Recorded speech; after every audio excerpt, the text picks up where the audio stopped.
Alright, right now it just started pouring. We're in the 7th Avenue Tunnel. So, we're about to step into a rain haboob. This is a rain haboob.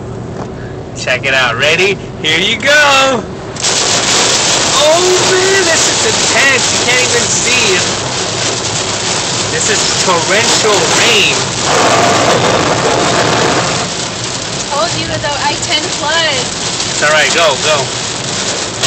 Alright, underbridge pass, back in the zone. Flood in here. Can't, I have to move lanes. Alright, we're switching lanes. The rains are coming down sideways. It is amazing. Oh, the signs are out. Nice. These cars already on the side of the road. Where? Over on the other side. I'll keep everyone posted. There it is. The lightning is coming down like crazy. We need to hurry up and get home because the I-10 will begin to flood under some of the underpasses as they start to dip. I think my car got a lot of water underneath, so it's like not responding good. Really? Oh, see you guys later.